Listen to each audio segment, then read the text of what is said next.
Selamat datang kembali di channel Otamega TV, membahas seputar manga dan manhwa. Kali ini Mimin akan kembali membahas alur cerita kembali dari dunia dewa, part ke-10. Tidak usah lama-lama, kita langsung aja ke alur ceritanya. King saat ini berada di air terjun Langya, ditemani roh purba yang merubah wujudnya ke wujud yang sebenarnya untuk melindungi King dari serangan tak terduga. Karena King harus benar-benar fokus untuk memurnikan benih iblis yang dia dapatkan dari tubuh Huang. Beberapa saat kemudian, King telah selesai memurnikan benih iblis dan kekuatannya meningkat ke tingkat Xingjin level 10. Ketika sedang memurnikan benih iblis, King dan roh purba merasakan aura iblis yang berada di bagian teratas gunung Langya. King menyadari aura iblis itu berasal dari benih iblis Jiakui, tapi King juga merasakan benih iblis lainnya yang levelnya lebih rendah dari benih iblis milik Jiakui. Setelah itu, King pergi menuju bagian teratas gunung Langya, yang dimana itu tempat Papiliun Langya didirikan. King yang berada di atas tiang mencoba memeriksa kondisi Papiliun Langya menggunakan kesadaran kaisar dewanya. Dan King menemukan ada benih iblis tingkat 3 dan benih iblis tingkat 2 di sana. Sepertinya Jiakui ada di Papiliun ini. Tingkatan dia berada di tingkat Yuejing level 9. Dengan kekuatanku saat ini, dia bukan lawanku. Sebisa mungkin aku harus menghindari pertarungan dengannya, kata King berbicara kepada roh purba. Untuk membunuh Jiakui, King harus menerobos ke tingkat Yuejing. Cara yang paling cepat hanya melahap benih iblis lainnya. Mengambil benih iblis di tubuh orang yang ditanam benih iblis sama dengan mengambil kekuatan orang tersebut. Beberapa saat kemudian, terlihat para guru dan murid perguruan dalam berjalan menuju Papiliun Langya. King pun turun untuk menghadang mereka, mengatakan, "Apakah kalian ini benar-benar idiot? Papiliun Langya adalah papiliun geng terbesar di Gunung Langya. Apakah kalian ingin membawa murid-murid kalian mati dengan nekat menyerang papiliun ini? Tentu saja kami tahu itu. Kau ini tak pantas untuk memberitahu apa yang harus kami lakukan," balas salah satu guru itu sambil menunjuk King. Mendengar perkataan guru itu, King kesal karena jika ada yang mati lebih dari 4 orang akan menggagalkan ujiannya. King berniat membunuh ketiga guru itu, namun Sututu segera menghentikannya.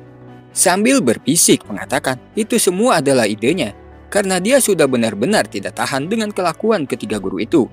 Jadi dia membodohi mereka untuk bertarung dengan para bandit.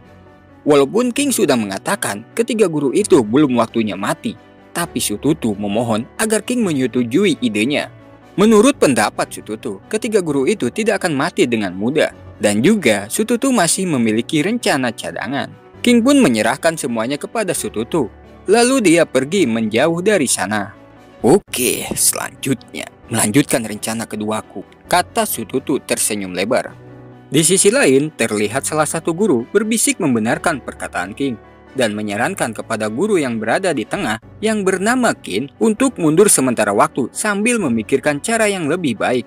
Tiba-tiba Sututu datang sambil menyikut-nyikut salah satu guru itu, mengatakan, "Sepertinya kalian ini ragu-ragu nih.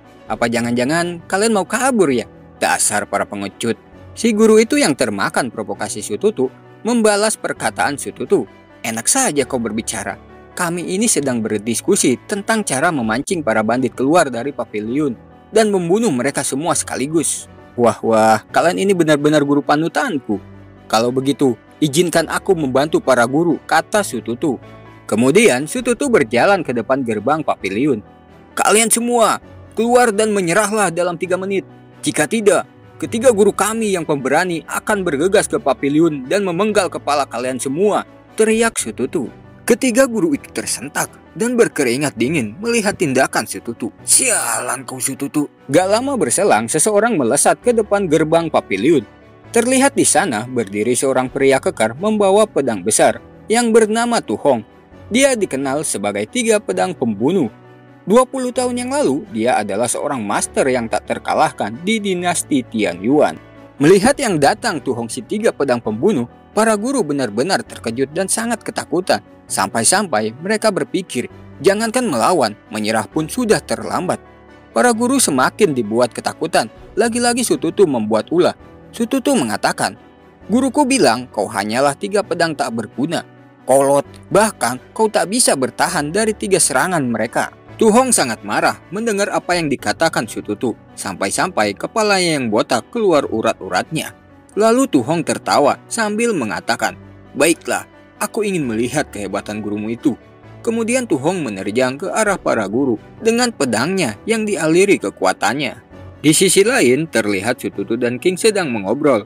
Sementara di kejauhan, ketiga guru itu terlihat sedang menghindari serangan-serangan Tu Hong. Su Tutu memberitahu King, pertarungan kali ini terlihat seperti pertarungan dengan para bandit.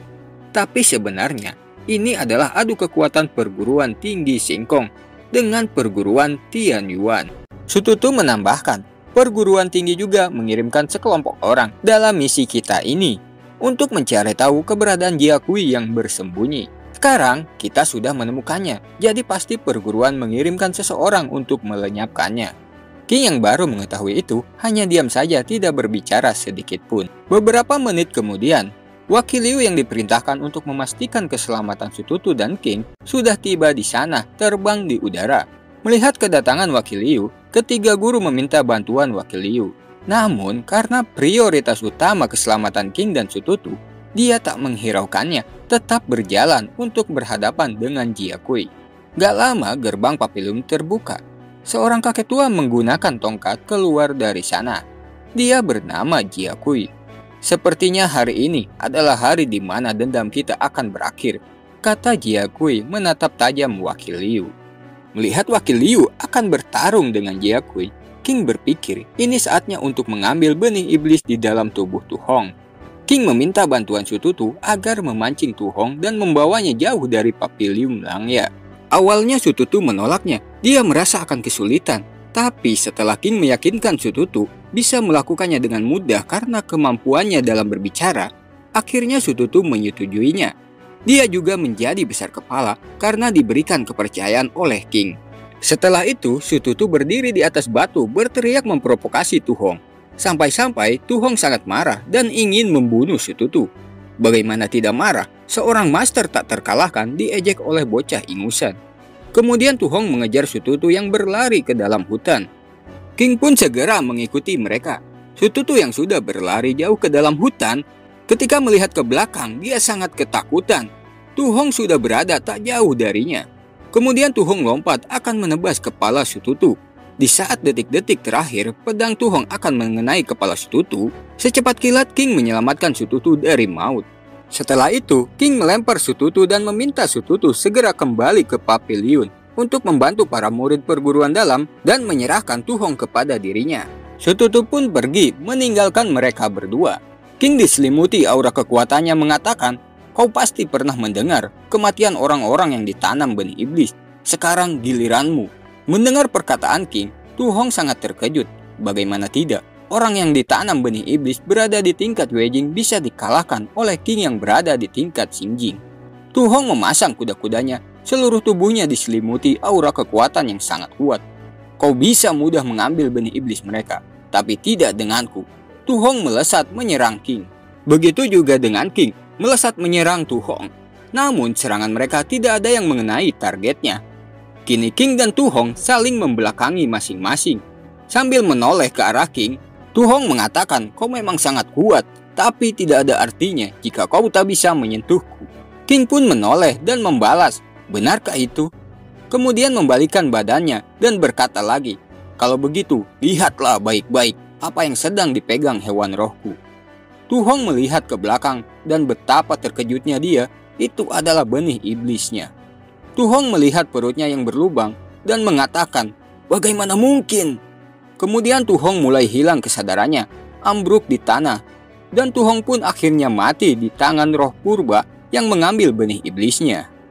Beberapa detik kemudian, King merasakan kekuatan yang begitu kuat berasal dari Jia Kui, melesat ke arahnya. King memasang kuda-kudanya mempersiapkan diri dari hal yang tak terduga. Nggak lama, terlihat Jia Kui sudah tiba di sana, melayang di udara menggunakan kekuatannya. Sambil melihat ke arah Jia Kui, King berkata di dalam hatinya, "Dengan kekuatanku yang kumiliki sekarang, menghadapinya itu hal yang bodoh. Kabur pun tidak mungkin. Sekarang, jalan satu-satunya hanya mengulur waktu sampai bala bantuan datang." Jia Kui melesat ke hadapan King. Batu yang menjadi pijakannya hancur berkeping-keping karena tekanan kekuatan Jia Kui yang sangat hebat. King juga segera bergerak mundur untuk menjaga jarak dengan Jiakui. Mengetahui orang yang memurnikan benih iblisnya adalah King, sambil menatap tajam King, Jiakui bertanya, "Bagaimana kau mengetahui rahasia benih iblis? Apa mungkin kau melakukan penanaman benih iblis seperti Kaisar?" "Apa? Kaisar juga melakukan penanaman benih iblis?"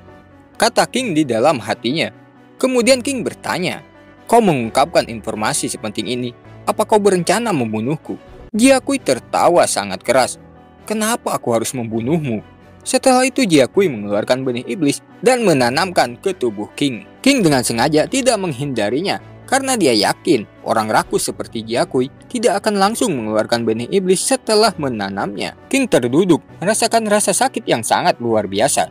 Setelah itu Jiakui melihat kedatangan wakil Liu. Jiakui segera melarikan diri sambil mengatakan, "King, menjadi kuatlah dan menerobos alam bawaan yang legendaris dengan kemampuanmu. Di saat itu tiba, aku akan datang dan mengambil kembali benih iblis darimu." Melihat King kesakitan, wakil Liu meminta King untuk istirahat sambil menunggu bala bantuan. Sedangkan wakil Liu pergi mengejar Jiakui. King meminta roh purba untuk mencari Li Ranju, lalu meminjam anak panahnya. Sementara dirinya masuk ke tempat yang bernama Laut Yanling untuk memurnikan benih iblis yang ditanam Jiakui. Namun itu hanya jiwanya saja, sedangkan raganya tak sadarkan diri. Setelah 3 hari berlalu di Laut Yanling, King berhasil memurnikan benih iblis itu dan juga tak merasakan ada efek buruk apapun pada dirinya. King pun keluar dari sana. Beberapa detik kemudian, King membuka matanya. Terlihat samar-samar ada perempuan berambut putih memanggil namanya. King yang terlihat masih lemah bertanya ke perempuan itu siapa dirinya dan sekarang berada di mana. Perempuan itu menjawab, mereka masih berada di wilayah Gunung Langya. Dan kemudian dia memperkenalkan diri. Dia bernama Ling Xue, murid dari wakil Liu. Ling Xue menceritakan 3 hari yang lalu King tiba-tiba saja pingsan, membuat wakil Liu khawatir. Sehingga wakil Liu membawa King ke tenda dan meminta Ling Xue untuk menjaganya. Setelah itu wakil Liu pergi memimpin pasukan untuk membereskan para bandit. Mendengar cerita dari Ling Xue, King merasa dirinya sangat memalukan. Seorang kaisar dewa seperti dirinya menjadi lemah dan dijaga oleh orang lain. Tiba-tiba terdengar suara seseorang memanggil Ling Xue, menanyakan keadaan King. Ternyata itu adalah ketiga guru perguruan dalam. Mereka datang berniat membunuh King. Agar Ling Xue tidak menghalangi rencana mereka, Ling Xue dipukul lehernya sehingga tak sadarkan diri. Melihat tindakan mereka secara terang-terangan, King berdiri mengatakan, "Kalian bertiga bawahan Sang Guan Yu menunjukkan sifat asli kalian. Sebelumnya kalian selalu menyulitkanku. Aku tak bisa berbuat apa-apa karena tugasku. Karena tugasku sudah selesai, kalian sudah tak berharga lagi." Sambil menatap tajam ke arah mereka. Ketiga para guru itu pun tertawa mendengar ucapan King. Dan salah satu dari mereka mengatakan, "Hei, kau itu dilukai Jiakui. Orang sakit dan lemah seperti kau masih berani mengancam kami. Jangan bercanda." Tanpa membalas lagi perkataan mereka, King menelan benih iblis yang telah dimurnikan sebelumnya. Setelah itu, tubuh King bersinar dan dipenuhi kekuatan yang sangat besar. Para guru terkejut melihatnya. King yang sebelumnya lemah kini menjadi kuat, hingga mereka berkeringat dingin merasakan hawa kekuatan King saat ini. Kemudian King membunuh mereka satu persatu tanpa ada perlawanan sedikit pun dari mereka. Dengan tatapan yang tajam, King mengatakan, "Sang Guan Yu, jangan berharap kau akan tenang. Tunggu saja giliranmu." Tak jauh dari King, terlihat Ling Xue tergeletak tak sadarkan diri. King mendekatinya untuk membangunkannya. Sebagai bentuk balas budi King karena Ling Xue telah menjaganya beberapa hari ini. Setelah itu, King mengeluarkan kekuatannya ke kening Ling Xue. Namun tiba-tiba saja sebuah tanda muncul di kening Ling Xue.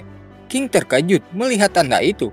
Tanda di kening Ling Xue adalah tanda seorang keturunan dari makhluk abadi sejati. Tak lama Ling Xue siuman dan bertanya apa yang telah terjadi kepadanya. King pun menceritakan kejadian sebelumnya dan juga memberitahu bahwa ketiga guru itu telah dibunuh olehnya. Ling Xue berterima kasih kepada King dan dia juga membantu menghilangkan mayat ketiga guru itu dengan membuangnya ke sungai. King mendekati Ling Xue yang berada di tepi sungai mengatakan akan memberikan sebuah hadiah kepada Ling Xue sebagai bentuk terima kasih. Hadiah itu sebuah jurus yang bernama Sutra Hati Kaisar Langit. Jurus Sutra Hati Kaisar Langit adalah jurus milik salah satu Kaisar Langit yang bernama Kaisar Jade. King memberikan jurus itu kepada Ling Shui karena Ling Shui memiliki garis keturunan makhluk abadi sejati. Mendengar perkataan King, Ling Shui kebingungan. Dia tak mengerti apa yang dikatakan King. Karena yang dia tahu, dirinya hanyalah orang biasa yang diadopsi oleh Wakil Liu. Dia tak mengetahuinya. Ada kemungkinan perguruan tinggi Singkong sengaja menyembunyikannya. Menimbang dari baik buruknya untuk Ling Shui, kata King di dalam hatinya. Tidak usah dipikirkan. Kau hanya perlu ingat jurus yang aku ajarkan, tapi kau harus merahasiakan semuanya kepada siapapun, kata King kepada Ling Shui. Setelah itu, King menyalurkan kekuatannya ke kening Ling Shui. Itu sama seperti ingatan King yang sedang berlatih jurus Sutra Hati Kaisar Langit, kemudian ditanamkan ke ingatan Ling Shui. Setelah selesai, Ling Shui kegirangan mendapatkan jurus itu. Nggak lama, Sututu dan Wakil Liu kembali. Sututu terlihat kegirangan mengatakan kuota kematian masih ada 4 orang. Lalu mengajak King membunuh ketiga guru itu. Tidak perlu, ketiga para sampah sudah dilempar ke sungai menjadi makanan ikan, kata King sambil menunjuk ke arah sungai.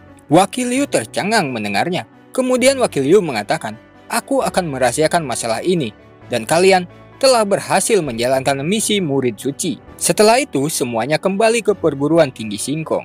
Beralih ke pagoda Goa Api Lotus, Wakil Liu melaporkan misi berhasil dengan kemenangan telak. Akan tetapi, Jiakui melarikan diri di tengah-tengah pertarungan dengannya. Kepala perguruan bertanya mengenai ujian yang diberikan kepada Sututu dan King. Mereka menyelesaikan dengan hasil yang memuaskan. Hanya saja, ketiga guru perguruan dalam dibunuh King, jawab Wakil Liu. Kepala perguruan tidak peduli dengan ketiga guru itu. Yang terpenting baginya, King dan Sututu baik-baik saja. Setelah itu, kepala perguruan menugaskan Wakil Liu melanjutkan ujian murid suci ke tahap akhir. Sambil memberikan token miliknya ke Wakil Liu, mengatakan, atur semuanya, jangan ada batasan lagi untuk ujian kali ini. Biarkan mereka melakukan apa yang bisa mereka lakukan.